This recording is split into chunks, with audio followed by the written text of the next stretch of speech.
Yang ke-18, keluar dari rumah dengan tabarruj atau menampakkan bagian tubuh yang disuruh tutup. Allah Subhanahu wa taala berfirman dalam surah Al-Ahzab ayat 33, "A'udzu billahi minasyaitonir rajim. Wa qarna fi buyutikunna wa la tabarrujna tabarrujal jahiliyatil ula."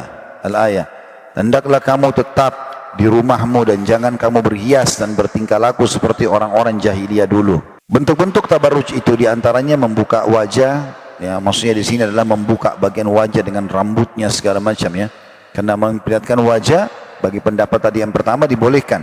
Meletakkan penutup tipis pada wajah. Jadi bukan cadar untuk nutupin wajah dari fitnah, tapi dia malah pakai kain tipis sehingga kelihatan kulit wajahnya. Ya, seperti banyak orang-orang juga gunakan untuk menari dan seterusnya, itu malah lebih besar fitnahnya. Memakai pakaian sempit ya, sehingga membentuk lengkukan badan, terbuka atau pendek. Memakai pakaian tipis ini dan memiliki lubang yang lebar pada bagian dada, baik ketika keluar dari rumah maupun di depan mahram selain suami, yang dapat menyebabkan laki-laki tergoda dengan mahramnya sendiri. Tidak memakai sarung tangan dan kaos tangan yang dapat menutupi tangan dan kaki. Memakai sepatu tinggi, memakai mantel bergambar, bersulam atau pendek, meletakkan mantel di pundak, memakai celana di hadapan kaum wanita lain atau mahram. Ini semua tidak dibolehkan. Nanti saya jelaskan ya. Bentuk tabarruj ini banyak terjadi di pesta pernikahan, di pasar, di rumah sakit, kampus, dan saat pergi untuk mengunjungi kerabat dan selainnya. Jadi tabarruj itu lebih kepada sesuatu yang terlihat dari anggota tubuh yang dilarang untuk diperlihatkan. Kita jelaskan dulu rinciannya. Kalau sama suami umumnya sudah semua dibahasakan oleh Allah libas. Kita suami istri sudah boleh saling terbuka semuanya. Tetapi kalau mahram selain suami, termasuk orang tua, termasuk saudara, termasuk anak, ada batasannya. Yang diistilahkan dengan sawatai. Sawatai itu bagian dada dan bagian kemaluan sampai paha. Ini nggak boleh dilihat oleh selain suami, termasuk orang tua misalnya. Maka yang dibolehkan, yang lebih aman adalah leher ke atas, siku ke bawah, lutut ke bawah.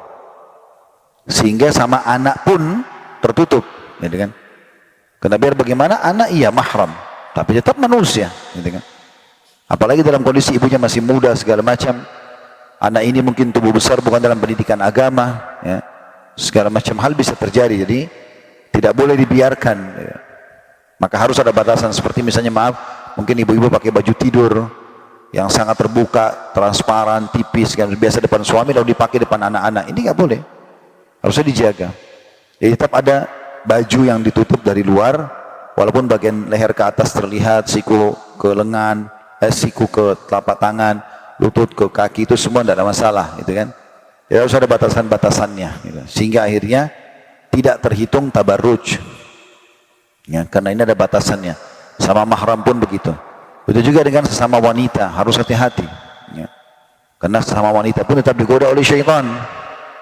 Karena kata Nabi SAW, lesbian itu adalah zina di antara mereka. Terhitung zina. Ya. Mirip dengan laki-laki homoseksual. Awal mulanya kan bermula dari melihat-melihat badan, gitu kan. Belum lagi dari satu sisi bisa muncul hasad. Kalau Allah berikan ibu-ibu kelebihan dalam fisik atau bapak-bapak misalnya, kemudian dilihat oleh yang orang lain yang tidak memilikinya, itu sangat mengundang ya, hasad. Dan kata Nabi SAW, mayoritas umatku meninggal karena ain, karena hasadnya orang, gitu ya. Terutama yang biasa ke salon segala macam, harus hati-hati.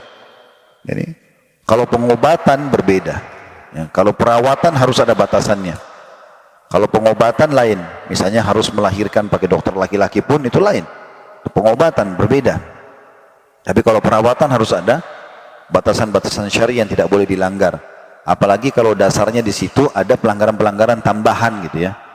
Seperti misalnya banyak salon-salon yang menggunakan sihir-sihir.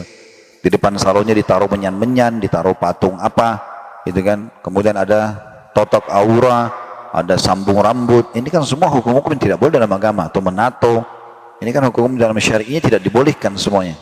Ya. Nanti ada poin tersendiri berhubungan dengan masalah itu juga di poin ke-19 ya. Tapi ini contoh-contoh saja. Termasuk bentuk tabarruj tadi beliau mengatakan adalah kalau sengaja menggunakan Jadi dalam ayat tadi Al-Ahzab 33, janganlah kalian bertingkah laku ya atau berhias seperti bertingkah laku di masa jahiliyah. Salah satu ciri perempuan zaman jahiliyah dulu suka pakai kain tipis, memperlihatkan bagian-bagian memang yang menggoda laki-laki, bagian dada, bagian paha. Kemudian mereka suka menggunakan gelang kaki yang biasa seperti perempuan terletakkan di tangan, ditaruh di kaki, dan sengaja memang menggunakan pakaian yang di atas kaki itu, sehingga pada saat jalan terlihatlah perhiasan gelang kakinya itu, ya, dan seterusnya, ya. Itu semua masuk dalam istilah tabarruj, ya. Maka seseorang lebih baik menghindari masalah-masalah seperti ini. Dan ini dikatakan oleh beliau, bentuk tabarruj ini sering kali terjadi di pernikahan-pernikahan karena dianggap harus dandan, gitu kan. Yang unik kadang-kadang ini depan suami nggak dandan seperti itu. Kalau pergi ke acara perkawinan luar biasa dandannya gitu. Begitu juga dengan pasar, ya, banyak orang pergi pasar tapi justru pakai daster rumah, gitu. Karena aneh itu, sering kita lihat di pasar-pasar kita, semoga Allah berikan hidayah. Itu daster yang dipakai di rumah, depan suami, itu yang dipakai juga pergi belanja di pasar, ini semua nggak benar gitu. Itu juga dengan ke rumah sakit, ya, kampus, ini semua harusnya bertakwa kepada Allah Subhanahu Wa Taala. Sekaligus kita ingatkan yang memiliki kampus, lembaga pendidikan, ya, kenapa nggak berhijab syar'i? Kenapa justru dibiarkan kebebasan-kebebasan pada wanita yang terjadi fitnah-fitnah? Karena orang yang menjadi penyebab, dia juga panen dosanya, gitu kan? Acara perkawinan yang disengaja dibuat bercampur baur atau apa saja, ini bisa yang membuat acaranya menjadi penyebab dan akhirnya dia panen dosa di situ.